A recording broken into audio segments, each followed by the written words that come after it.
Zimbabwe সিরিজকে সামনে রেখে আজ শুরু বাংলাদেশ দলের ফিটনেস টেস্ট, যেখানে অংশ নেবেন ৩৯ জন ক্রিকেটার, থাকছেন না সাকিব আল হাসান। ২ ধাপে হবে পরীক্ষা। প্রথমে বঙ্গবন্ধু স্টেডিয়ামের অ্যাথলেটিক্স ট্র্যাকে হবে স্প্রিন্ট অ্যান্ড টাইম ট্রায়াল, পরে শেরেবাংলার ইনডোরে হবে বাকি ফিটনেস টেস্ট। আনলিমিটেড লাইফ চলুক গ্রামীণ ফোনের মান্থলি প্ল্যানে, এক প্ল্যানে ১ মাস। জিম্বাবুয়ে সিরিজ সামনে ৫ ম্যাচের টি-20 সিরিজ খেলতে ২৮ তারিখ বাংলাদেশে আসবে আফ্রিকা অঞ্চলের দলটি। এই সিরিজের জন্য ঘোষিত টাইগার স্কোয়াডে রূপরেখা পাওয়া যাবে বিশ্বকাপ স্কোয়াডের। গুরুত্ব বিবেচনায় দল ঘোষণার আগে ক্রিকেটারদের ফিটনেস টেস্ট নেওয়া জরুরি বিসিবির কাছে। শনিবারের এই টেস্টে থাকবেন না সাকিব আল হাসান।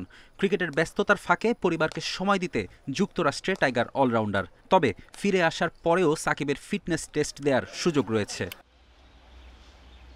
ফিটনেস টেস্টে থাকছেন ৩৯ ক্রিকেটার।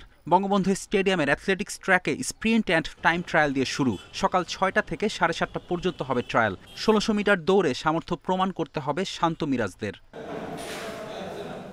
অ্যাথলেটিক্স ট্র্যাকে দৌড় শেষে বাকি পরীক্ষা শেরেবাংলা স্টেডিয়ামের ইনডোরে। ফিটনেস পরীক্ষায় কিছুটা শিথিলতা থাকছে তাইজুল, সৌম্য, মুশফিক, হাসানদের মতো পুনর্বাসন প্রক্রিয়ার মধ্যে থাকা খেলোয়াড়দের। অ্যাথলেটিক্স ট্র্যাকে তাদের দৌড়াতে হবে না। জিমে দ্বিতীয় ধাপের অন্যান্য শারীরিক পরীক্ষা দেবেন তারা। নতুন strength and conditioning coach Nathan ক্যালির তত্ত্বাবধানে হবে পুরো টেস্ট। হাই প্রোফাইল এই অস্ট্রেলিয়ান কোচ ফিটনেসের ব্যাপারে কঠোর। টাইগার ক্রিকেটারদের আরও ফিট করে তোলায় তার মনোযোগ। ফেরদৌস ইসলাম, ইন্ডিপেন্ডেন্ট নিউজ।